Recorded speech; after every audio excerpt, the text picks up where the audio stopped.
Hai, hari ini kita akan belajar bahasa Belanda mengenai tata bahasa, cara menyusun kata-kata menjadi sebuah kalimat. Kita mulai. Peraturan atau tata bahasa kalimat di Belanda adalah seperti ini. Pertama, dimulai dengan wie. Wie ialah subjeknya atau siapa. Bisa orang atau manusia atau hewan, binatang, tumbuhan, benda, bisa terdiri dari satu, bisa lebih dari satu. Jadi ini we, siapa.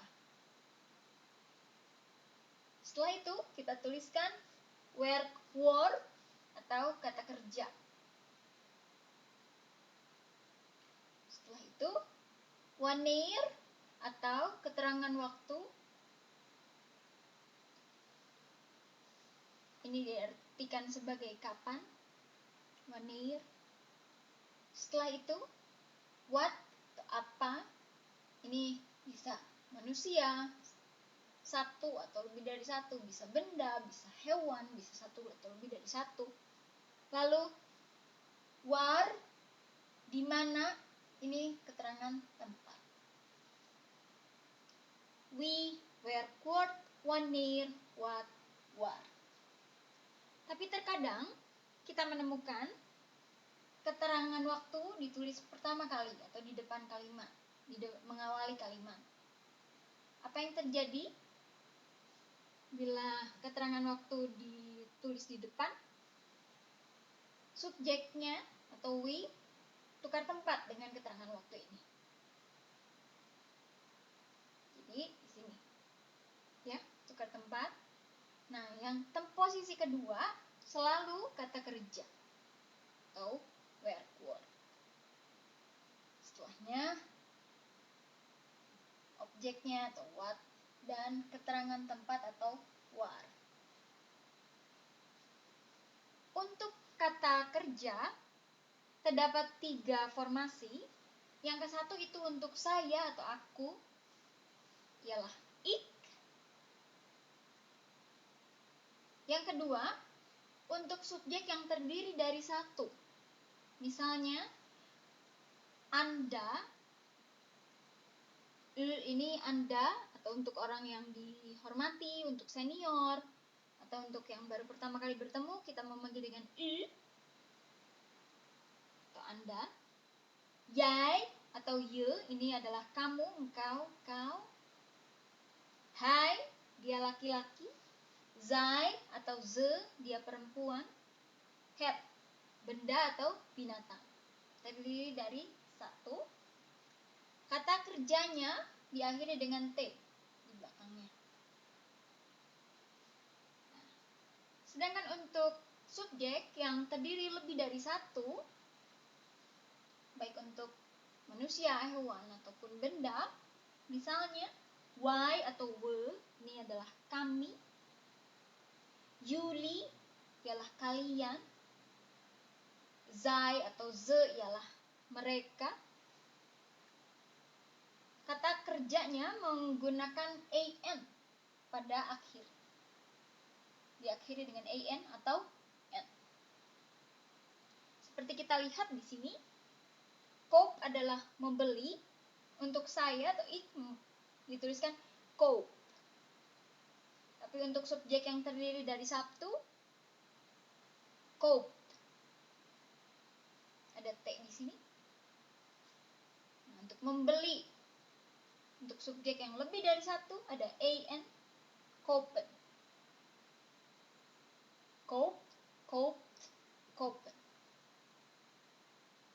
Pergi, untuk saya atau aku, ik, ga. Untuk yang subjeknya terdiri dari satu, gaat.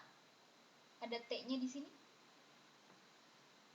Untuk subjek yang lebih dari satu, gaan.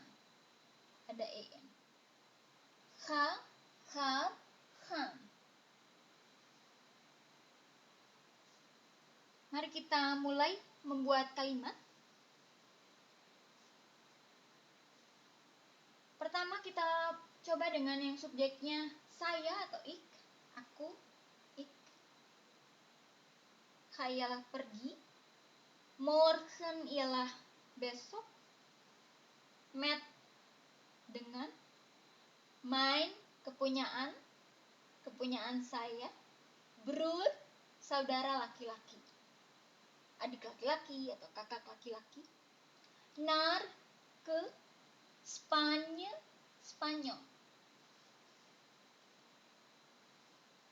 wie werkwoord, wanneer keterangan waktu, objek atau what atau benda, objek atau orang, manusia, hewan, ya, keterangan tempat. Ik ga morgen met mijn broer naar Spanje. Ik ga morgen met mijn broer naar Spanje. Sekarang kita coba yang ditukar antara keterangan waktu dan subjek. Ini. Kata kerja tetap di posisi kedua. Morgen ga ik met mijn broer naar Spanje. Morgen ga ik met mijn broer naar Spanje.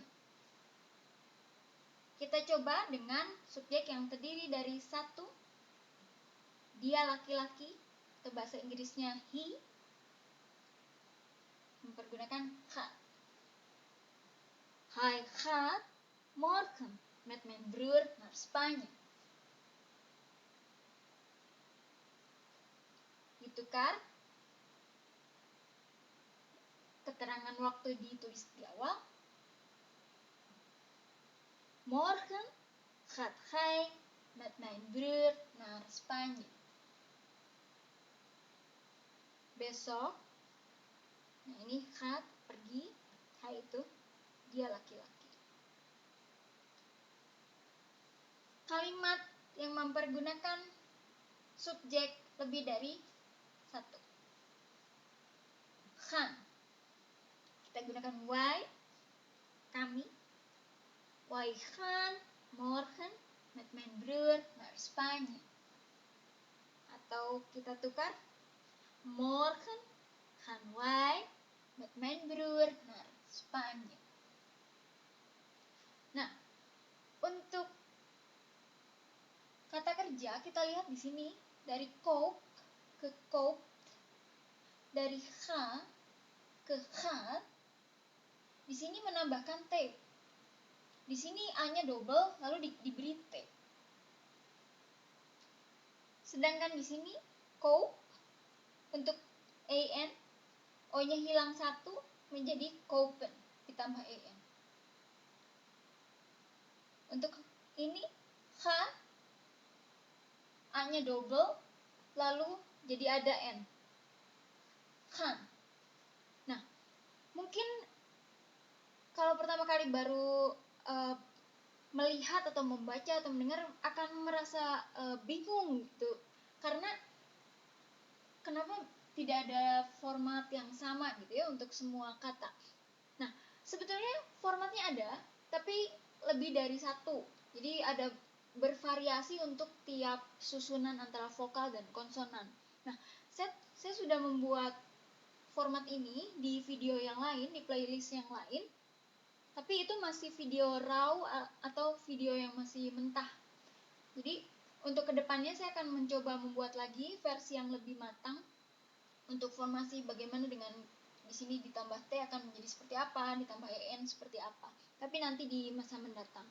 Untuk sementara, untuk kata-kata dasar biasanya dengan cara dihafal dulu, misalnya koop, kopen, ga, gaat, gaan. Nah, tapi kalau misalnya sudah mengerti rumusnya atau tahu caranya, ya sebetulnya lebih mudah untuk diingat untuk beberapa kata yang dasar dulu. Misalnya ini beli, pergi, gitu. Oke. Terima kasih. Untuk rumus kata kerja ini adalah satu dari beberapa format atau aturan yang lebih dari satu, jadi aturannya banyak. Jadi kita pelajari dulu di sini, tapi sebetulnya aturannya lebih banyak dari ini. Kita lihat di sini untuk saya, ik, ha, ini, ko. Untuk satu orang atau yang subjeknya satu, memerlukan T di belakangnya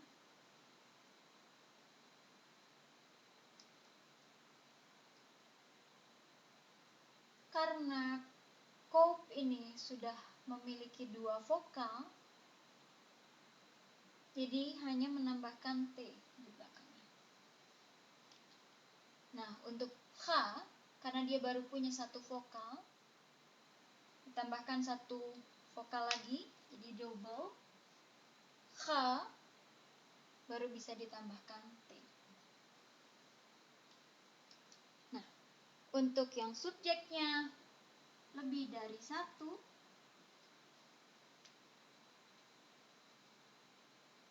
harus ditambahkan an pada akhirnya atau belakangnya. Tapi dia hanya ingin satu vokal di antara ini, dua konsonan ini. Ini ada dua vokal, dua O, harus jadi satu. Baru ditambah an. Nah, untuk yang H sudah punya satu vokal. Tapi kalau kita tuliskan HN ditambah an, ini aneh. Jadi di sini berubah menjadi A. H.